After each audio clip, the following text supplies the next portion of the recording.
And it's giving me a new security key, of course, because I blasted the machine until it's not valid anymore.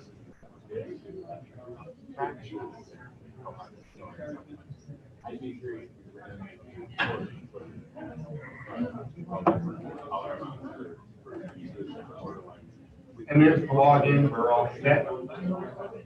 I noticed that we didn't install a SQL Server. I noticed that we didn't install Apache.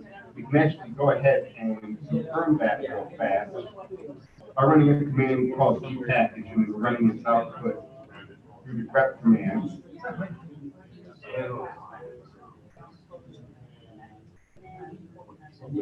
That's right.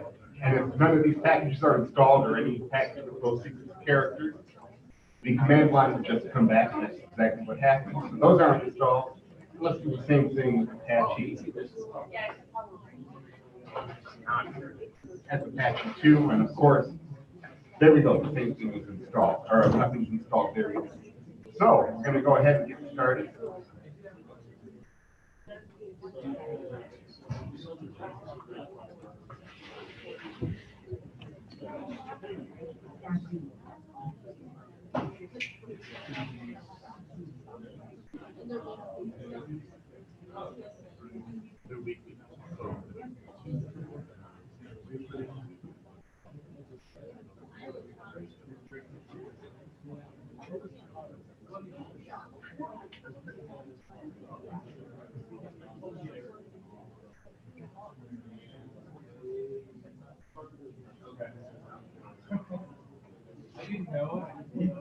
So the first thing we're going to do here is set up the package sources for Koha.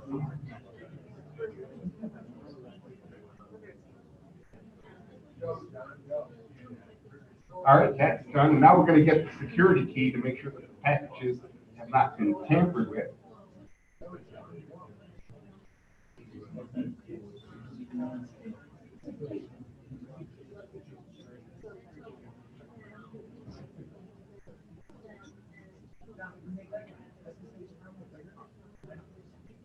Probably not.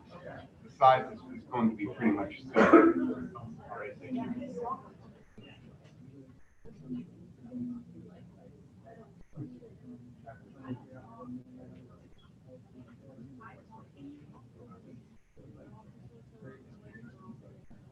All right, it's got the key, it's installed the key. And now we're going to upgrade the server and update it.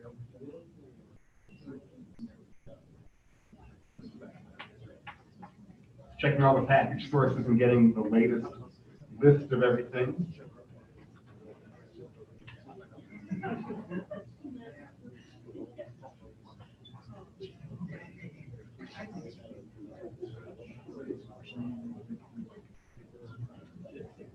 Now we'll upgrade those.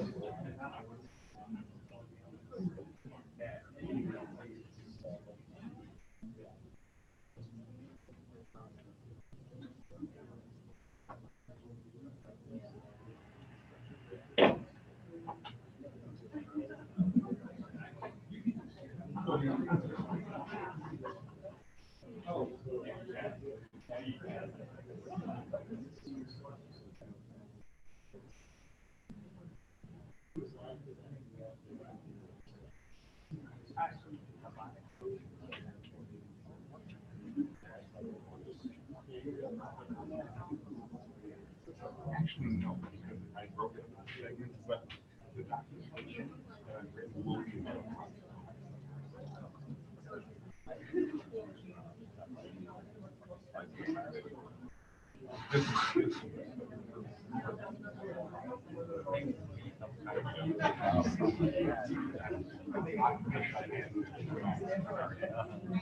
I did. And so when I finally figured it all out,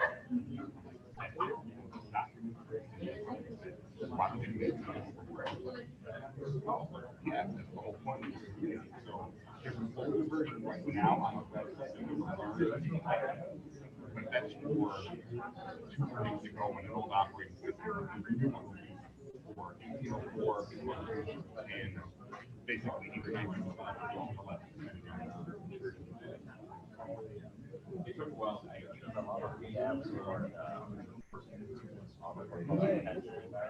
get Yeah, right. Quite a challenge to figure out what to do because I kind of know what I'm doing, but not doing it. So I put together a list of instructions and details, and I stop and I that. And I just kind of going through it because I know it's going finally get under that. Like finally get it. Yeah. You're welcome.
All right, now we're going to install MariaDB.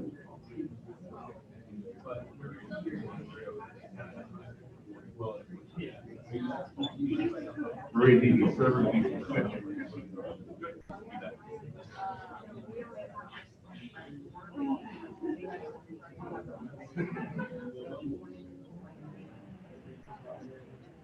MariaDB server will actually install not just the server, but also the client, which would be necessary.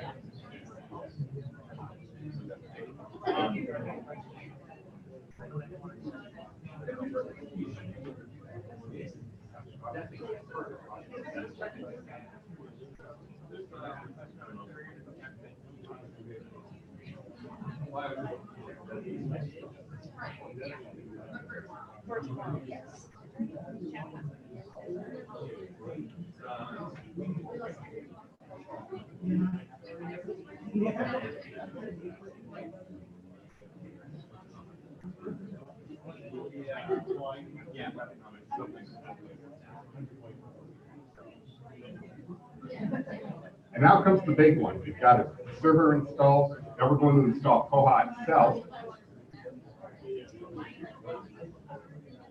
524 new packages. That's a lot of packages to have to install. It's that high mostly because I didn't install any of the ancillary stuff when I installed the operating system. Let's go ahead and get that started. And go back to the slides. So what did we do? We configured our package sources. Koha is not native, so we had to tell it where to go get Koha. We got the key, the security key, to make sure the packages hadn't been tampered with. We updated the existing packages. We then installed the MariaDB server, which included the client install, and now we're actually to the step where we're installing Koha in and of itself. Once we've got Koha installed, we're most of the way there, but we've got a number of things that still need to be done. We have to configure Apache to recognize everything, and then we have a few different things that need to be configured in Koha as well in order to be able to get the server operating. Oh, it's not doing too bad. It's going a lot quicker than it did when it was doing the other update.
We have a few.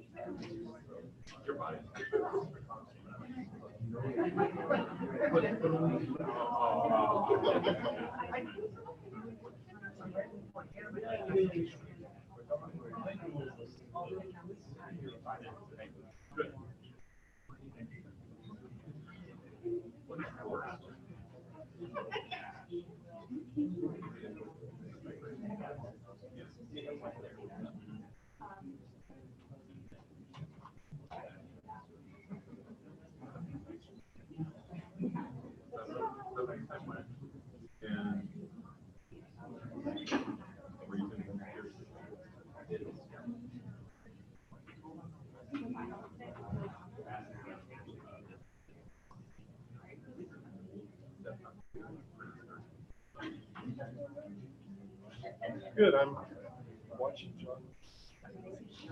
Great presentation. And catching up on the tweets.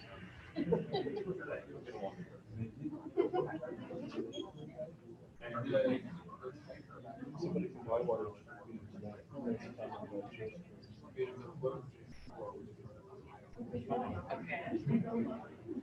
And the Instagram post.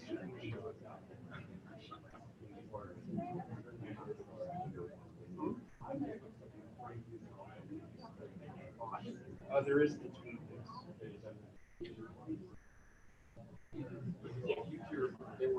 All right, it's all fetched, and now can we extract and install it all?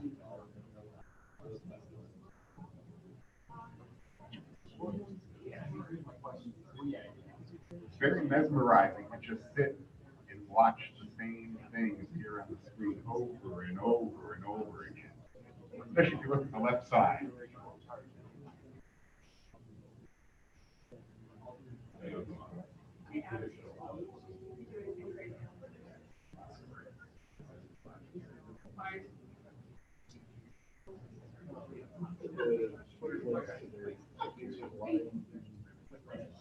The icon. The icon for those links.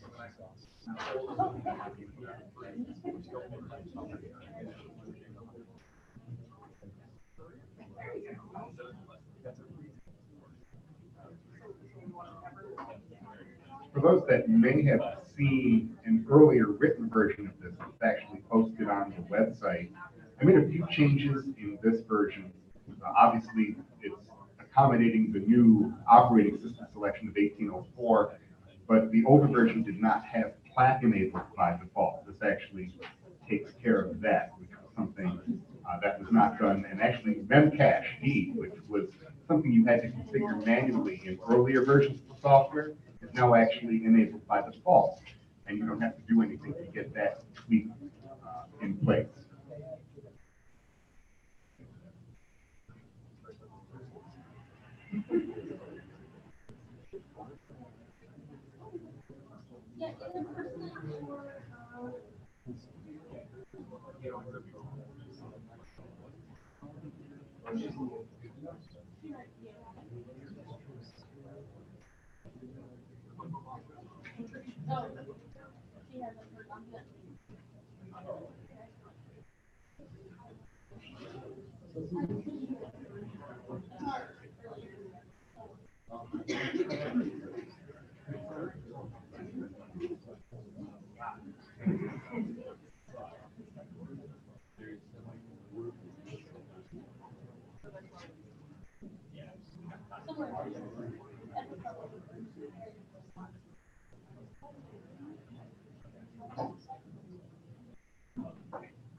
Yay! So everything's finally installed, and it's just to modify a few files and issue a few commands, particularly with regard to Apache.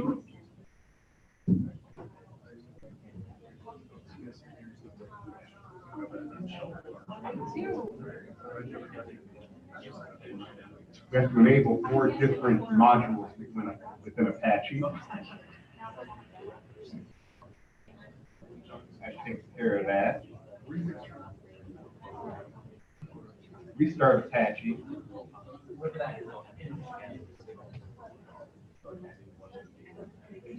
Now we're going to actually create our instance in Koha.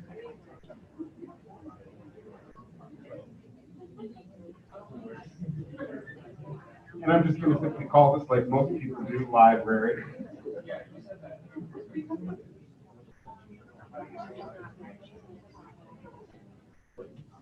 So far, so good. I got what I wanted to see here. Koha instance is empty. No statues are created, starting Koha indexing being for library.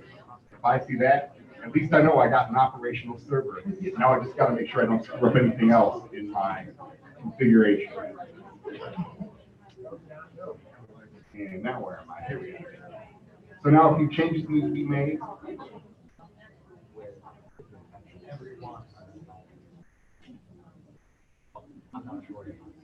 Need to open up a port.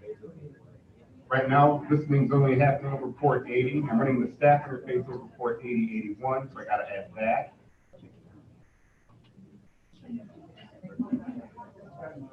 A few more Apache things, most of which will actually probably be in place.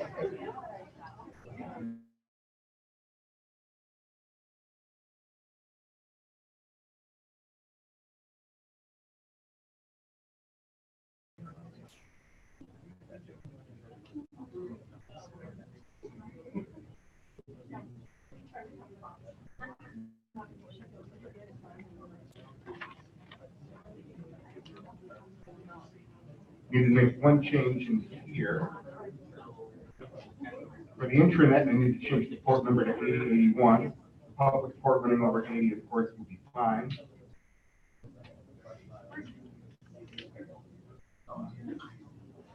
And now some flat commands.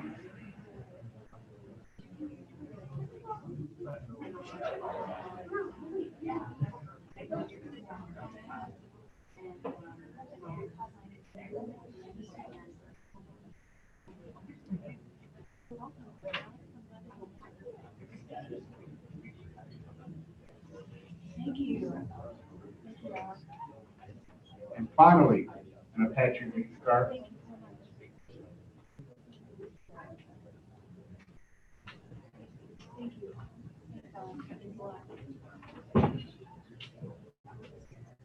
All right, if we've done everything right, port 80 will still say it works. That's fine, that's what I expect. If I go to port 8081, I should see my web installer screen. Success. Two more commands, and we'll actually get exactly what we need. And that is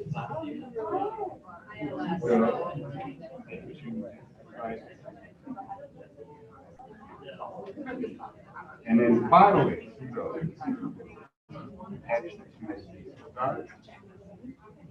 give it a second or two to think about it. And now, Right on. so this is the end of part 2. We have our software. We know it is installed correctly. We get the offline message over the public port, and we get the web installer over port 8081, which is where I'm running the stashing. Yay for part 2. This was the hard part. Part 3 is easier. We'll talk about that a little bit later. Thank you for your attention. Thanks, John. Let's see, I need to. Thank you, George. Take this off. Put this back in. Our next speakers will be up here in just a second or two. I need to,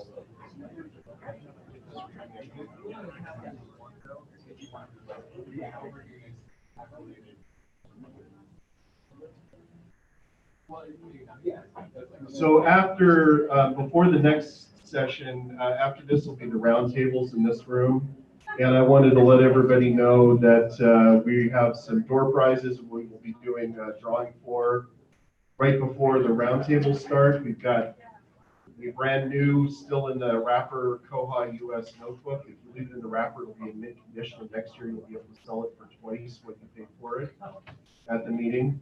We'll also have a coffee cup with the koha-US 2019 information on it. And as a special secret, woo, we've got a lanyard from the koha-US 2017 Coeur d'Alene conference, which has, as those of you who were there know, a USB drive built into it. So I'll give those away. So if you haven't signed up for the door prizes, there's a can over on the registration table, and there's some slips there. Just put your name on the slip and stick it in there, and we'll draw for those in a while. Let me start the Zoom for this meeting up again. Here we go.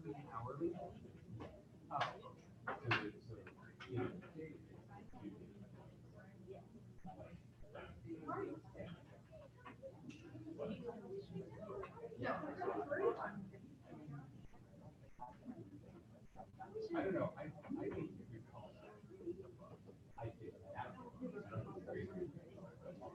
Oh, okay.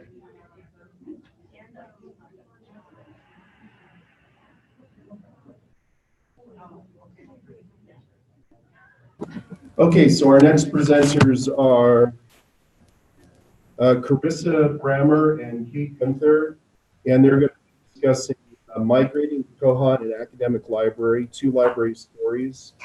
They're from Colorado College. I'm not sure where that's from. Is that here in Pueblo or is that? Colorado Springs. Colorado Springs, so 40 miles away. Yeah, it's an easy drive. All right. If you can find a USB port to plug into, which there ought to be, there's one over here. Okay. If you click on share, that'll share your screen. Okay. Not just up here, it won't just have your screen up here, but it'll share it to everybody, to the other people that are watching online. You're really making me nervous. Can you hang on? Well, at the most today, we've had 7 people online, so don't be nervous. I was presented to only 7 people. I've been there. We actually got 8 because we begged one to stay.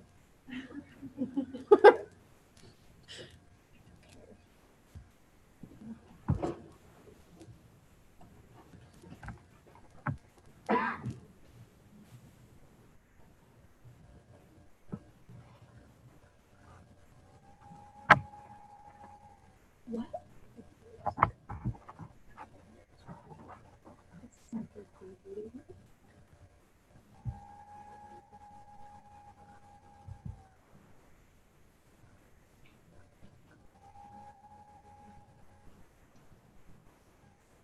Thank you. I don't think we've done a lot of live stuff.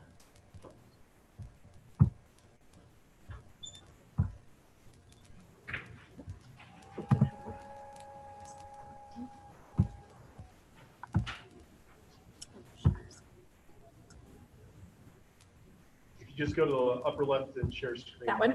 that'll share everything you put on the screen. Thank you. Everything on the laptop you see in front of you will go on the. Wait. Oh, There you go. Oh, yeah. Oh. Do you want me to try to pull it up on here? So that you can get And I'll make you guys disappear over here. Are you sure? There you go. Oh, maybe not. Yeah. Which one is- It's fine. Actually, I think if we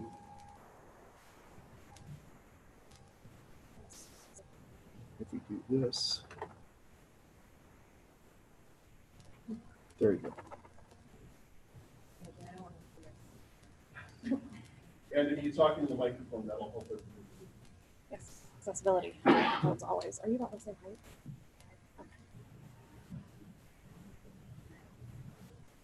Okay. Hi, everyone. Watching us fight through technology. That's always the most fun part. I'm Carissa Brammer. I am recently at Colorado College. I started in January, which you'll hear a lot about my start date because it's also the start date of my project. And then this is Kate. I'm Kate Gunther. I've been at Colorado College since April 1st, so actually even newer than Krista.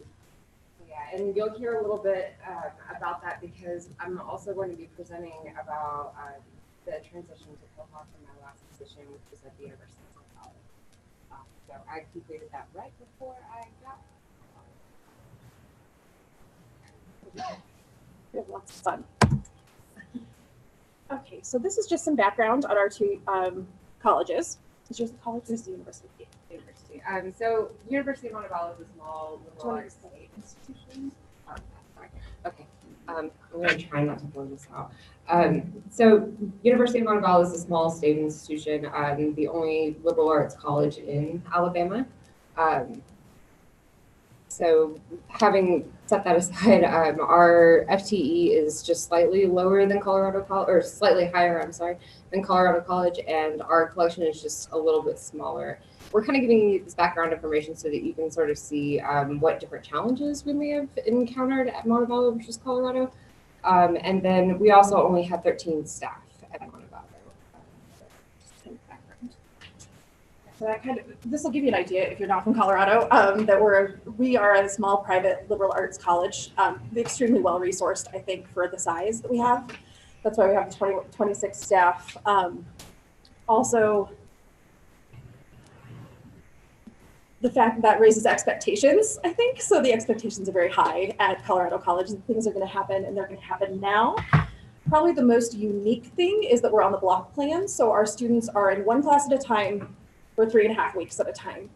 And so everything needs to happen extremely quickly there, because if you miss a day or a day and a half, that's like missing a full week as far as resource. So that's probably, it doesn't really show in the slide, but that's probably a major difference between us and. Yeah, and we were, of course, Montevallo was still on the normal. So we're probably going to be more of what we do for the typical migration for an academic institution, and then Colorado just a little bit special. We like to think so. Do you want me to give you? So migration timeline for Montevallo, we began looking at systems for pricing in January 2018. I had just gotten, the previous summer, we had switched from OCLC's WMS, their discovery layer, to EDS for our discovery layer. So some of the changes that we had kind of made prior to doing this sort of feed into what we were doing. We, at that time, had kind of realized that we wanted to look at a different ILS platform, but we weren't quite ready. We wanted to go ahead and get the discovery layer up and going, and we also did a complete revamp on the library website at that time.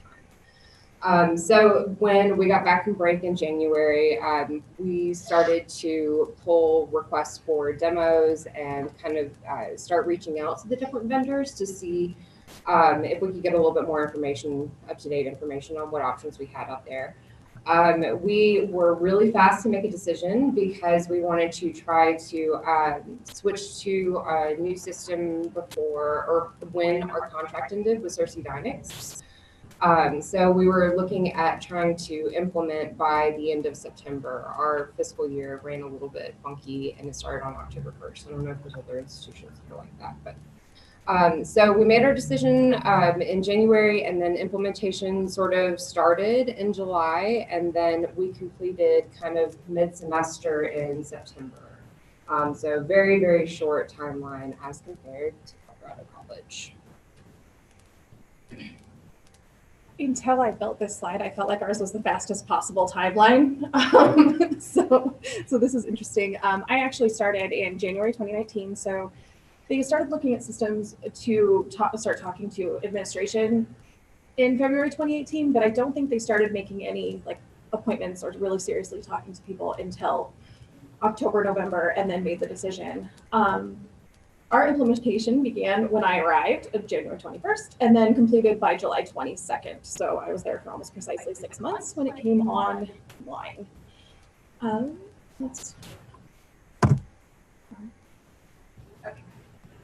All right, so I'm going to go into a little bit more detail about our selection process first, because I feel like that was really one of the most important pieces for us. Pre-migration, or at least from the point at which we made a decision through the day that we migrated and went live, was kind of all a blur. Everything went really, really quickly. What sticks out in my head really is the process leading up to selection, and then the process from the day that we went live going forward. So just to give you some background, again, we were on Horizon. That was the ILS that we were using, and we had it locally hosted. And just to kind of give you an idea of why I was terrified whenever I first got there and why I wanted to switch ILSs immediately, was because it was living on a server that was currently running Windows 2004. It was on its last leg, and we were running into issues where we were having to restart the server regularly just to get the ILS to function. And trying to get reports out of Horizon with a group of folks who hadn't really had the time to dig into the documentation on it. If you've ever been in Horizon, you'll kind of know what I'm talking about, but it is probably the least user-friendly ILS I've ever seen. Yeah, very much having to learn a whole new language. Thank you. So as coming into that position as someone who had never actually had experience with Horizon, I was also kind of in shock, trying to do anything from updating, say, for instance, our checkout periods. That it took me over a day to figure out how to do that, and that's something that at least in Koha now takes probably about 5 minutes. So that kind of gives you a little bit of background as to why we were looking to move. So we did go and look at the obvious options, the big vendors, and then our head of reference at the time had actually mentioned that she had heard from a Bywater representative a year before, but of course had not been ready to look at a new ILS. So I reached out to that person and got them in the mix. So we evaluated all of the main options and then kind of narrowed it down to 3. We were looking at a blue cloud overlay with Cersei as kind of an option if we wanted to stick with them. We looked at OCLC WMS because we had just recently switched over to TASA for ILL, so we thought it makes logical sense.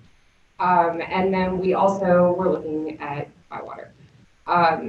We did some site visits, and at that point, after the site visits, it became pretty obvious to us that everybody who had gone and actually looked at these systems with me and who had worked specifically in the ILS, we were all pretty clear on wanting to go with Koha.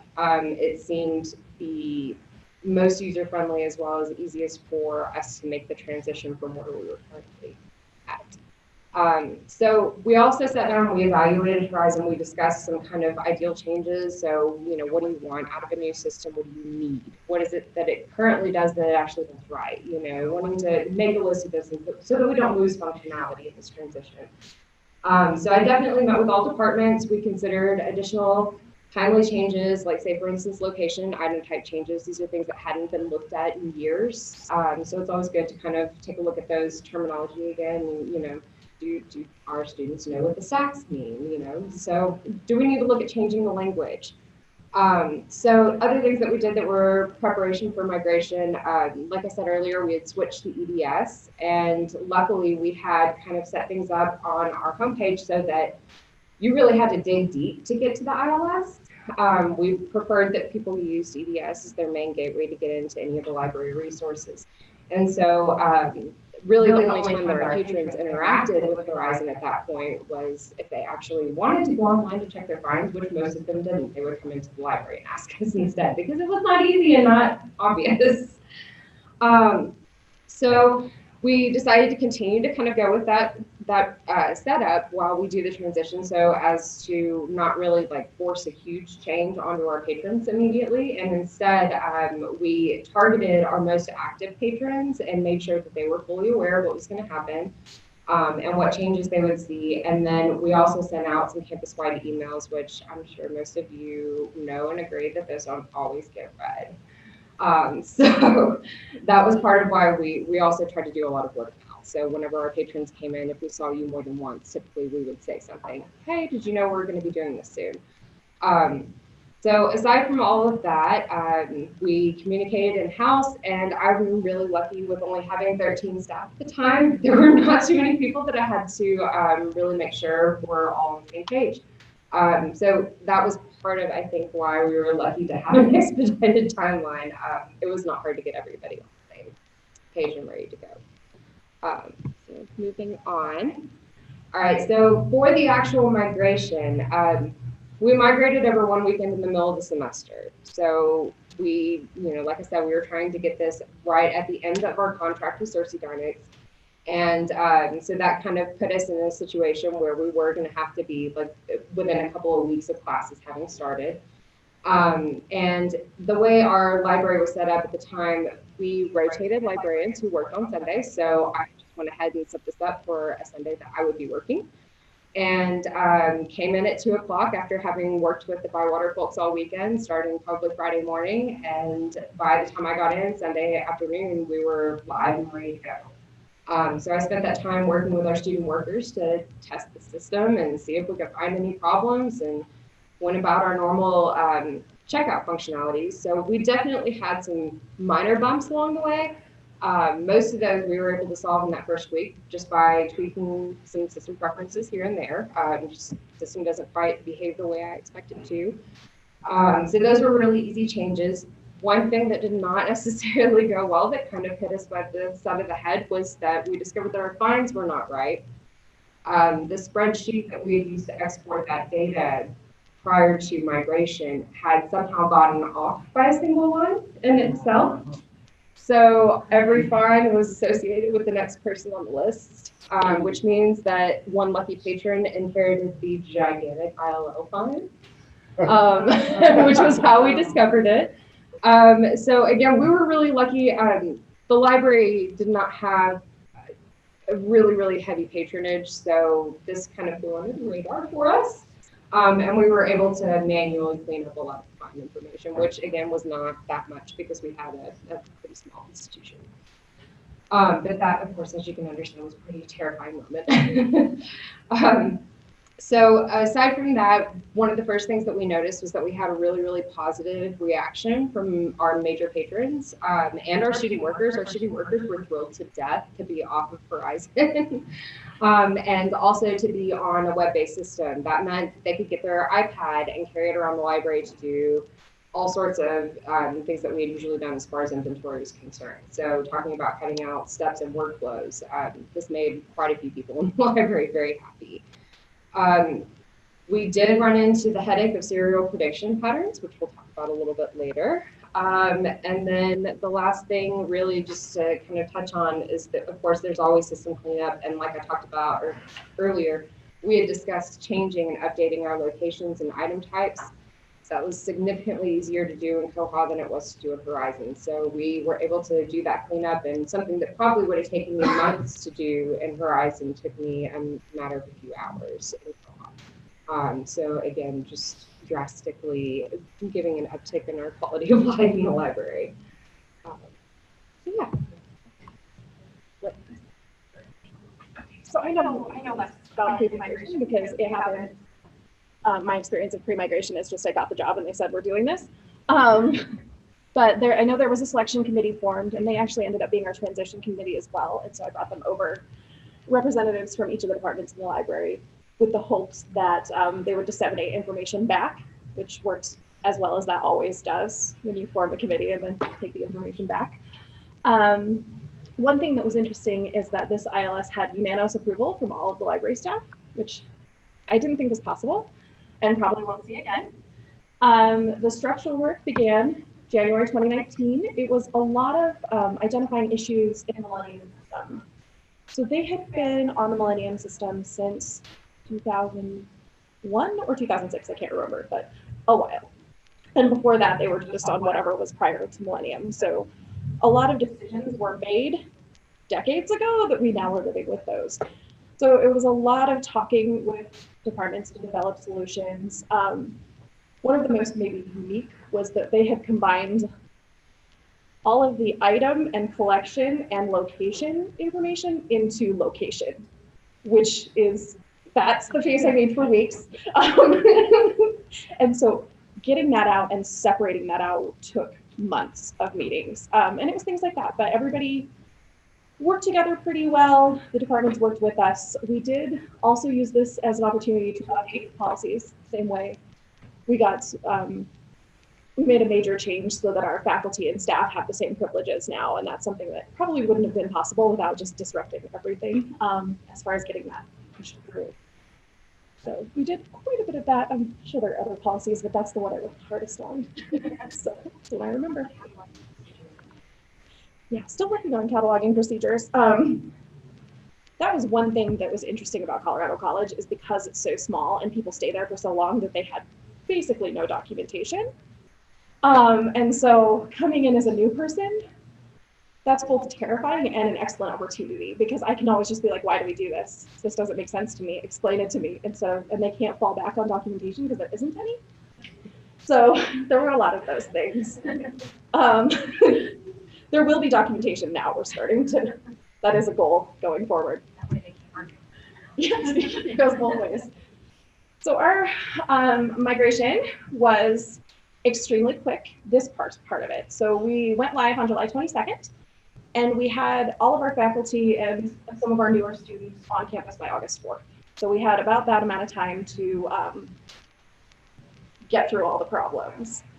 And then block one, so the start of our semester was August 17th. And at Colorado College, you get, I'm pretty sure I counted, and it's 9 days of summer between the end of the last summer block and the beginning of the first one. So we tried to jam all this in just to that time. It was very intense. One of the things that really helped us was ending acquisitions May 15th. So acquisitions had lots of time where they weren't doing anything other than rush ordering.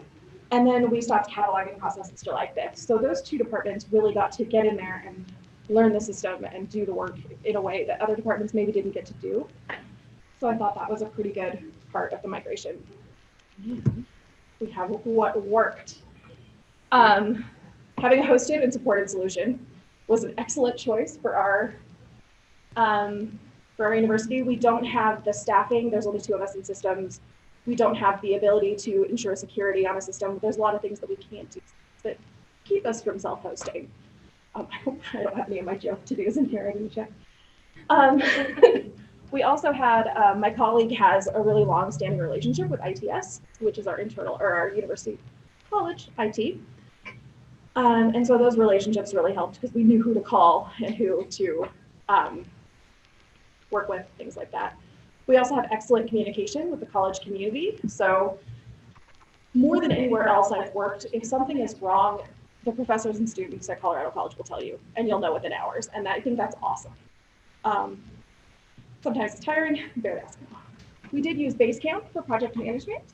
I use this primarily for to-dos, and this function not only to tell me what needs to be done, as a list will do, but also when people bring a complaint to me or a problem or something they want me to look at, I can put it on the list. They have this list, and they can see that at some point it will be dealt with. Like we've done 67 out of 137 of these post-launch things, so we are making progress. We're still holding meetings with departments on an ad hoc basis. For the first couple months, we held meetings with the department still weekly. So that helped. And then these koha open labs have been excellent, where we just set up a time, we're in a computer lab and people can come to us. And it ends up being problem solving that is collaborative in a way that it wouldn't normally be. So we have one person who really dug into serials and solved a lot of problems and helped other people with that. So I don't have to know all the answers. Sometimes it's scary for me as the project manager because I'm like, I don't know any of the answers, but they've got it. So that works really well. I'll just echo a couple of the things that she listed off. The hosted aspect was a major win for Montalvo. Being able to get off the locally hosted server was excellent. And then this brought us a little bit more autonomy on campus from ITS. Montalvo, I was the only systems librarian, so as techie as it got, that was it. It was me. So if there was anything that we needed to do that really kind of broke outside of my bounds, I had to go to another department and usually get put on a wait list. So being on a hosted and supported solution was a huge one for us. Not to mention the change in the support community was huge. I never thought that I would work with a platform whose members are on Slack. And it's kind of wonderful, and I'm sure probably everyone out of them towards the end of the transition. But I loved it because as I'm working on problems, I was able to go and message someone and say, hey, I can't do this. Like, tell me what I'm doing wrong. And within minutes, I would get responses rather than hours or days, sometimes even weeks, with other platforms that I've used. So that was really huge for us, especially not having much support in the library ourselves. And then the other thing that I would like to note is just that Koha in general, and I mentioned this earlier, as compared to other iOS platforms that we had looked at, the user friendliness of the system, the amount of time that we got to cut out of the training for student workers was huge. We usually spend a full day doing orientation for student workers, and this got cut down to a half day for us, just to get them trained on how to do basic cert functions and all the normal basic student worker duties. So that was definitely a huge save for us as well. So between that and then, of course, side note, money. Money is always, this is a much better situation for Montevallo as well as far as I'm concerned. So we have a lot of wins in this transition. All right, so I will head off this one then. So what didn't work well or is not yet working well? Oh no, I cut off our last one. So the last bullet point on there is supposed to be serial prediction patterns. Oh no, it's fine. So I'm going to talk about that just for a minute because that was probably one of the major issues that we ran into. I'm not a serials librarian. I've never been a serials librarian, but it was on me to set up the prediction patterns and do the first round of receiving when we got things in the new system. So that there was a very steep learning curve for me. Having said that, I did find that there's, and I don't, again, not having a background in this, it's hard for me to speak as to compared to other systems. But there was a little bit of inflexibility with setting up the prediction patterns. If we had something that, say, we got 10 issues a year instead of 12 a year, trying to get that set up on the right interval was a headache. And instead, what we kind of ended up settling on was I would rather have it notify me more often than less often, especially if it's something that I want to know if I haven't received it. So in those situations where, say, we would have something that was 10 times a year, I would set it up for 12 times a year. I would rather get notified for those extra 2 times than not. You know what I mean? Because it's easier for me to keep track in my head. We also, some things that we were receiving before, we no longer received, and instead just set up a basic holdings note that said, hey, we have the last 3 months of this over in current periodicals, instead of trying to receive a daily newspaper that the formatting didn't want to work correctly for the volume issue information, or something along those lines. It was what's going to be the easiest for everybody involved and still be clear to our patrons. So that was probably the biggest thing that didn't work well for us, and we are definitely keeping an eye on it to hopefully see future changes. So I was a serials librarian at one point, and they're all like that. For us, serials prediction was still an issue, but the person that we have that's in charge of that is like a preparation rock star. She's amazing, and so she had everything downloaded and in spreadsheets and everything by the time we went live. So it actually went really smoothly because she put a ton of work into it. But she puts us all to shame. And so these are our major issues. The first one that many people felt that internal communication wasn't done properly. Again, I think this is every project you hear this, and every project I've done, maybe I'm just bad at communication, but I do feel like because as the project manager, I was too close to it. Sometimes I thought I'd talk to people because I talked about something for 3 weeks straight every hour of my day. And so I assumed it had got to everyone and I would miss a key person. So that's something I think we could have used better use of Basecamp for this, but that's, yeah. So we're working on it. Communication is an issue, but we're still doing it. CAS integration was something that everybody said is super easy, right? It's only super easy if your data is really good. So we found out that our data was not really good. This actually, I can tell you the date and time when this project made me cry. and it was CAS integration because we didn't have a proper match point, and getting that match point was extremely hard with the data that we had, and involved a lot of false starts and thinking we had it solved, and people actually couldn't log into our system for the first 2 weeks that it was up. So yeah, it was extremely stressful, but once we got our data to where it needed to be and had the right match point, and with a lot of support from a lot of people, we were able to overcome that, and people can now log in successfully. We are using the Gobi API for ordering, which is something that we didn't do before, and we still are not able to do, but we're working on that. We're making some progress. This is the take home here is probably just be a little bit more aggressive at asking questions every day until something gets solved.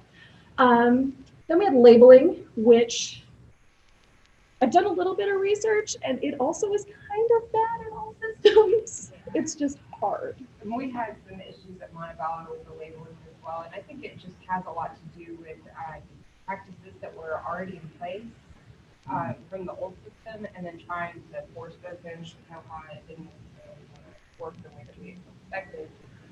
So at Montevallo, we ended up just sticking with the OCLC labeling tools. A lot of our catalogers were doing it. So that was kind of our way to guide stuff. That's what we're doing as well, I think. We have 3 separate label practices with 3 separate labeling machines that we're dealing with, and I think they're all maybe doing it differently, but my impression is that we're using the OCLC. But looking into it, other companies have had to make like fully different programs to handle labeling within it, and it's a whole thing. So, and then what doesn't work yet is this prospector. That's the InReach integration. So that is what is going to allow us to join the Colorado Alliance of Research Libraries prospector service, which is unmediated ILL within the state of Colorado. And it works really well. We are the first people in the world to be developing this API. Well, we're not doing any of the developing, y'all are, but we agreed to be the guinea pigs. And the process of getting the agreements is taking forever. We're expecting to have everything signed and it to be implemented January 2020. That's our hope. And that should open it up so that people can use different systems. Like there's a library, CU Boulder is now like really excited about the API being used in any way because they can then connect to the system. I believe they're on Alma, I'm not sure. But it gets you out of the Millennium. You have to have a Millennium system in order to be on Prospector. That's no longer true because of the API. So that's really cool. And I think something that is going pretty well, it's just not done yet. Is there anything else? Yeah. Okay. And oh, this is one more thing. I highly recommend that when you go from a self-hosted system to a hosted system, that you let your fellow employees smash up all of the drives because it's good data policy to destroy it, and it's excellent anger management. So that's our former Millennium server there. Sure, provides protection here. So does anybody have any questions? Yes. I'd just like to point out that I don't think the serials module was anybody's favorite module. You're not aware. Serial librarianship is really, it's just complicated. So It doesn't seem like there is a need for it. I will second what Fred says, but about the labeling. I've never worked with a system that everybody said, I love the label maker. yeah. There's no system where that I think has ever figured out the easiest, simplest, the most intuitive label system. If you hear that, let us know. I have 2 observations. Yes. Just like last week or the week before, we were playing around with downloading serial prediction patterns from Mana, which is live in 1905. And that does not make serial prediction patterns easier to write, but it makes it easier to copy them from somebody else who's already solved your problem. Oh, So that's very exciting. excellent. Like, that's Yeah. a big 1905, like, I'm really about it. That's awesome. And for labeling, if you have not played with the Bywater Label Maker plugin, it adds like gobs of flexibility. but requires you to define your labels in HTML and CSS. So like, it takes some knowledge to make it go, but it really lets you do whatever you want to do. So, What is it called? label maker. The Bywater GitHub page is that one. I can show it to you. Are you going to be here on Friday and Saturday? I am here on Friday. Maybe that's something during the workshop days that anybody that's interested in the Bywater label making plug in. I'm looking around to see if Lucas is in the room. He is not, so I can say, you should talk to Lucas. I know that it can do these things, and I know nothing about how to make it go. So what you're telling me is that Lucas I need to tell him that he's doing 4 hours of label maker plug in. Yeah, right? Friday afternoon from 1 to 5. He'll be thrilled. Yeah. I'll let him know that, but I'll talk to him and see if he can talk, if that's something he'd be willing to talk about on Friday. Because I want to hear about it too. It's cool. I don't know nearly enough HTML or CSS to make it do anything special. I can just look at it and go, wow, that was neat. Which Cool. is probably what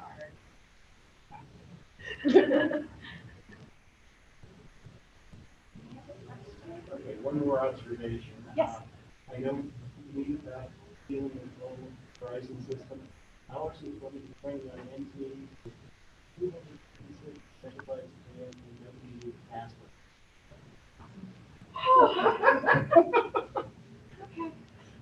I don't know that I can respond to that.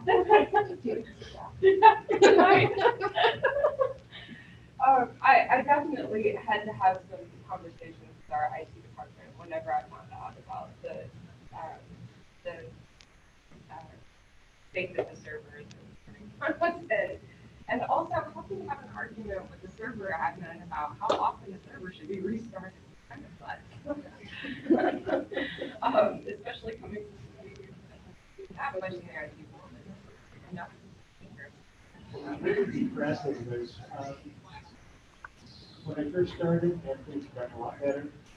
I mean, but then I had one server back there, I need more without servers, but Had that.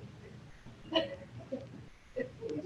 have another IP address in the computer. No, it doesn't have to be running in simple. Just do it on the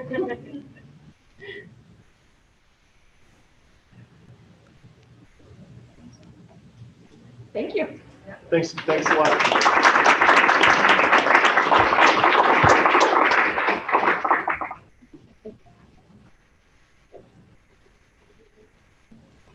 I think if you just. Do you want me to stop? I'll take it. Okay.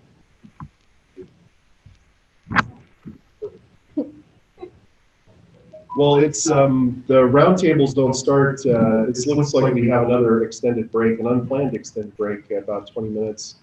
But the roundtables will be about 4:15, so see you in a few minutes.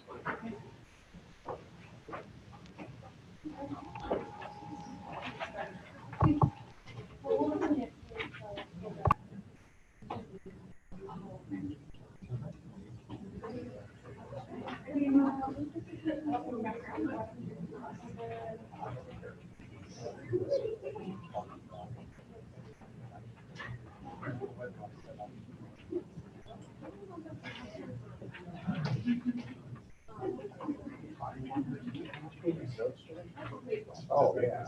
Is that part 3? Actually, part three is just, yes, But you're using Is part 3 tomorrow? yeah, might as well. 'Cause when I decided to do this, we didn't know how many breaks there were gonna be today, so part three will be going tomorrow morning. I know they wrote the specific letter libraries that we're doing side by side. Like one shift would be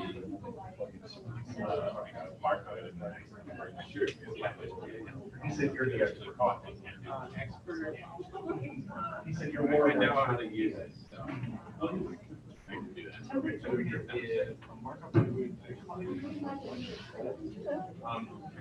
It's not From like,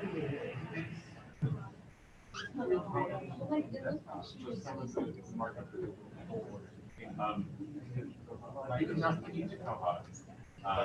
You can find any of the full field documentation. There are also a few pages on koha wiki about every koha.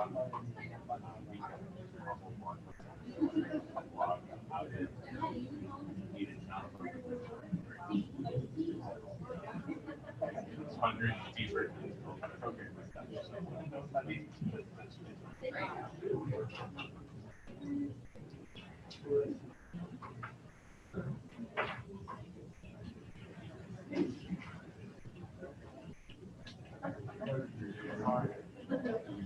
I got you in trouble. Yeah, I'm not in trouble. I made more trouble. Don't worry.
I'll show you how to do it.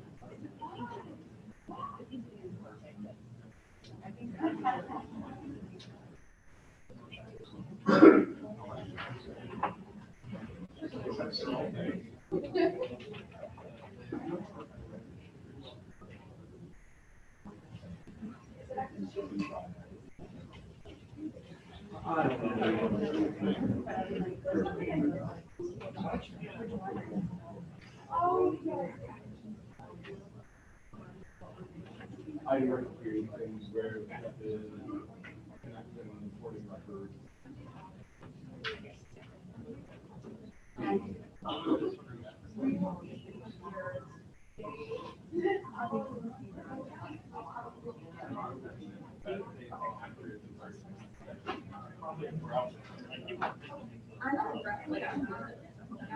Is it called the manufacturer?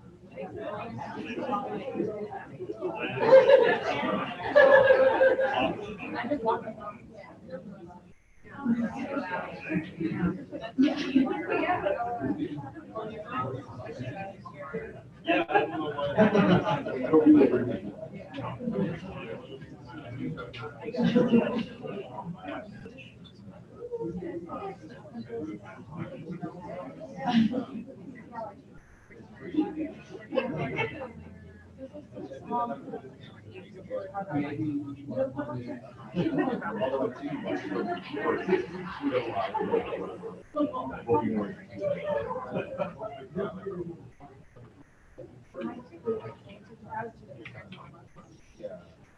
I might just have to go out there and try to look at it.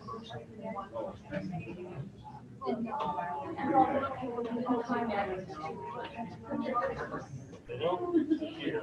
Let me go back to my ticketing system.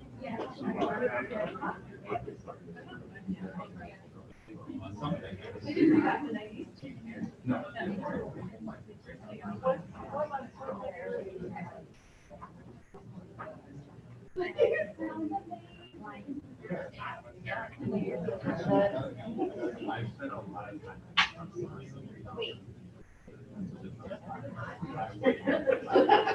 We will tell you. We're like,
Yeah, I get nothing. Yeah, they don't have any specific. I think they're just using it general. So like nobody else has had this problem. It is now. It looks like the other stuff got fixed. Various things I've messed around with.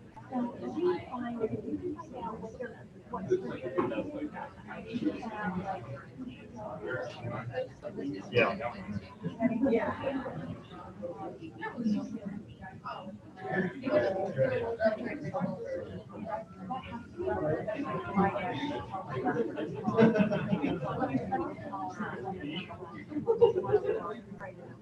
Right.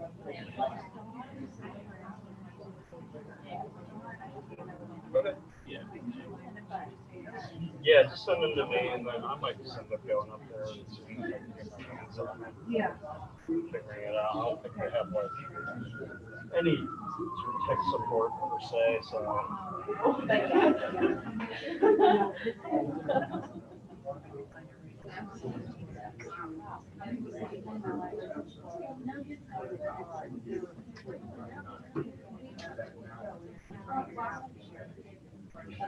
Okay.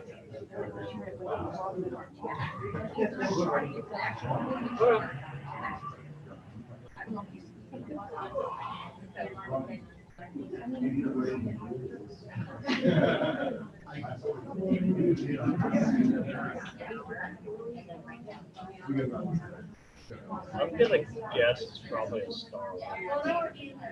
That's just like, that seems to be what most people are.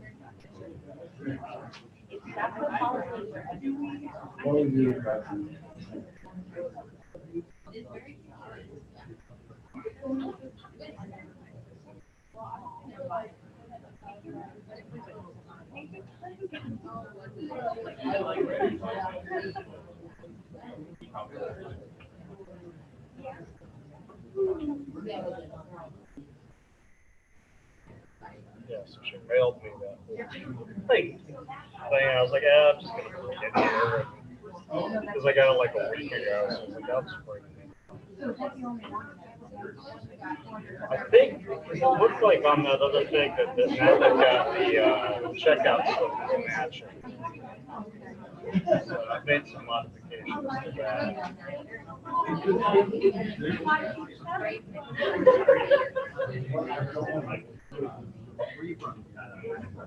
Working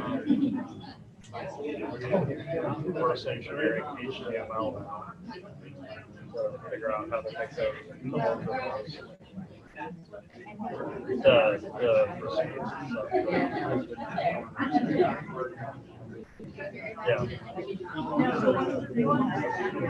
Yeah. Yeah, well, that's a whole nother thing. This is just the HTML, which I, know anything about. So trying to fix things and figure out a few, most of our issues. I figured out. Simpleton gets a whole other language.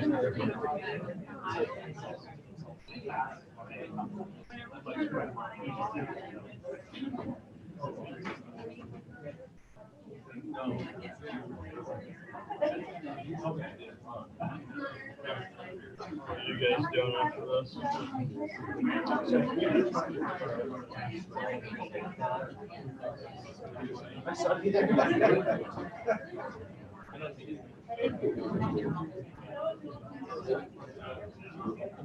Oh, yeah. Yeah,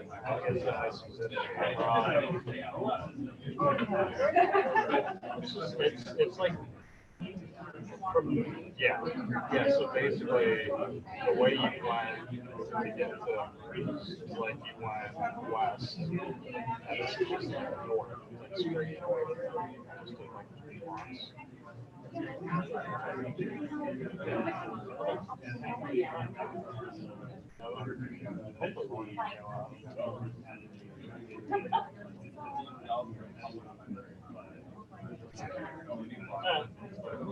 Yeah.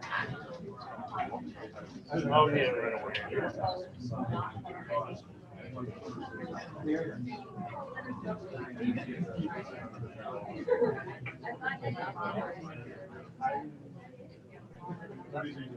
Yeah.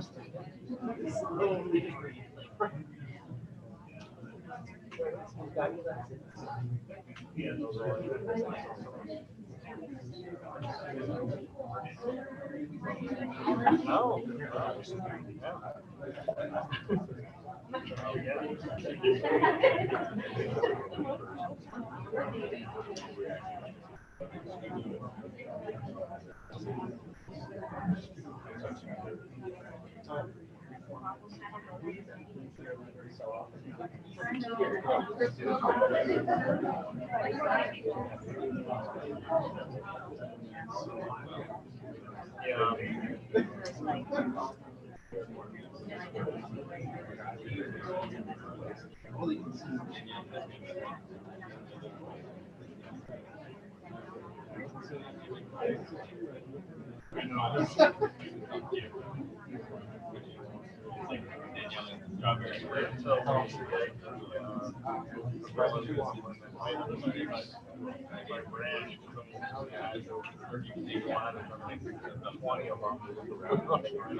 Really need it?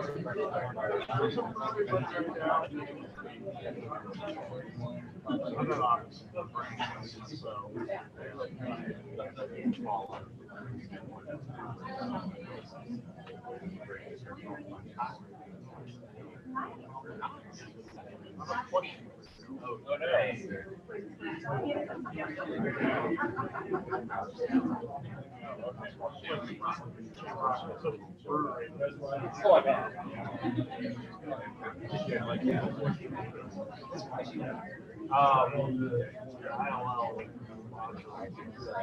yeah, you want to know that. Yeah, okay. I just wanted to get more information about it. I read your thing. I know, I can tell it wasn't going to work. I don't know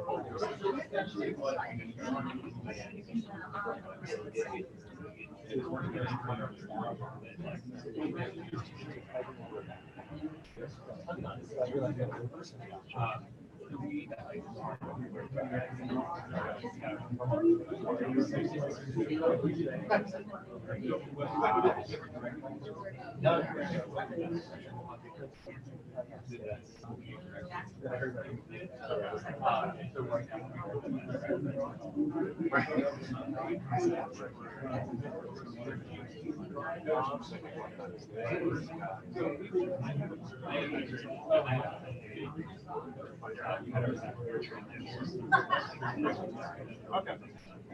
Okay, but that's not, that doesn't sound like 6 months. No. Okay. Okay. Yeah. Yeah, just the presentation day looked like they were using 3 or 4 rapids. So I didn't really, I got the feeling that I wasn't going to be a true sense of what yeah.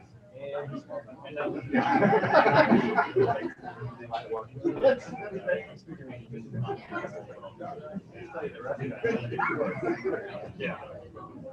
The reason I'm thinking about particular is we have 23 state libraries that there's all these privacy issues regarding that. So workaround we were thinking of doing was having them on a separate thing and then doing well, the resource sharing separate. Save a lot of money in development and all the things they would need to do to make sure, you know, because we would have to like totally rewrite a lot of the report stuff to make it so it's good to see what's going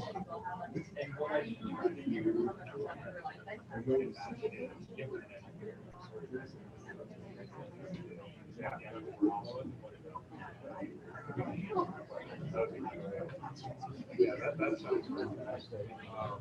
And that would not happen for a while until they say, hey, we're doing this. So it's not like we're in like this like incredible time crunch. But I am like, you know, I want to make sure I'm like viable and not on a limb with this, with our, you know, floating what it'll take to get stuff done. And people just doesn't need it all.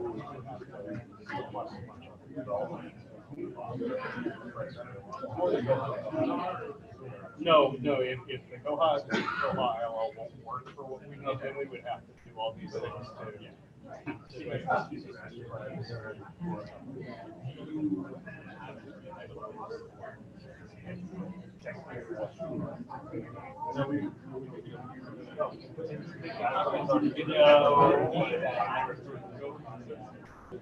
What I used to do is I just that demo that you're talking about, and then it'll be I don't want to. Okay. Like I'll be like, oh yeah, that's like, oh yeah, sure, that's totally doable. So yeah, that'll be a lot easier to figure out all the, you know. Well, apparently it's a lot of them all. I don't know what it was, but actually calls the and most of the time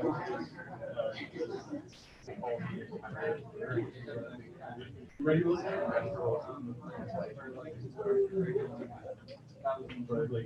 You never have. You got the once you get the can.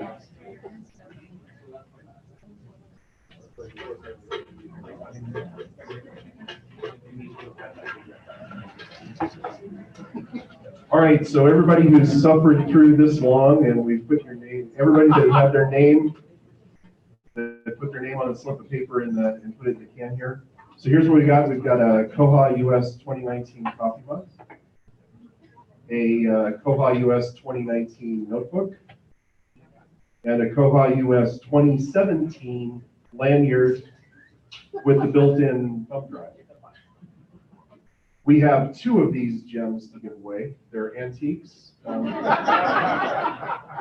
on eBay? I don't know, but what I was saying earlier is that this is still in the wrapper. So if you want to keep it mint and have it for resale next year, keep it in the wrapper. Lizette's got the can, and so she's got.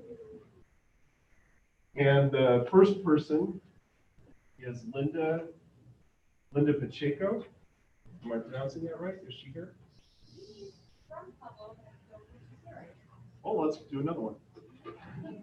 This is the yeah. Let's say we got to be here. Sarah Fletcher. We don't have any rules. We're just making this up as we go. Is Sarah here? All right. This would be a lot easier if I was wearing my glasses. For all I know, these people could be. I'm just reading. Casey Martin. Come on up, and since you're the first one, you can pick which one you want. Coffee mug, all right. Good choice. The coffee mugs turned out really well. So, Christopher Brannon. Hey. Do you want the lanyard? No.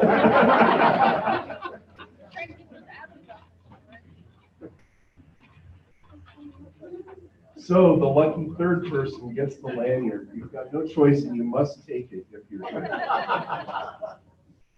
Lauren Connolly? She's not here, all right. She's here, she just doesn't want to. Yeah, that's probably true. Elizabeth Flores. You get the lanyard, congratulations.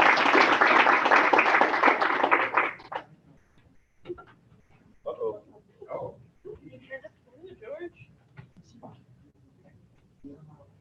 Does that fix it? Yes. Okay.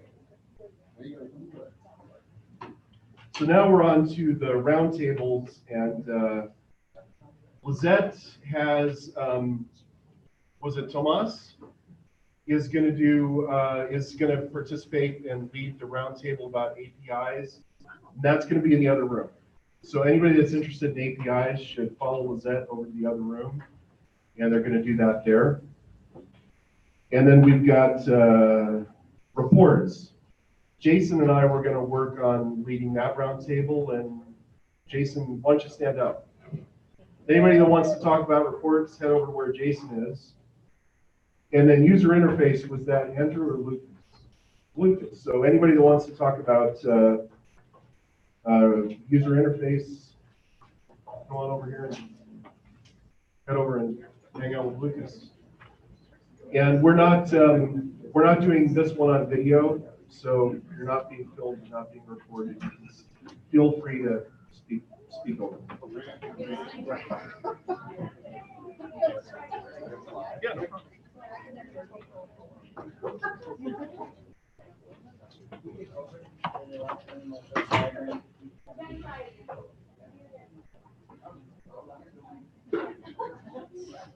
I heard Venn diagram.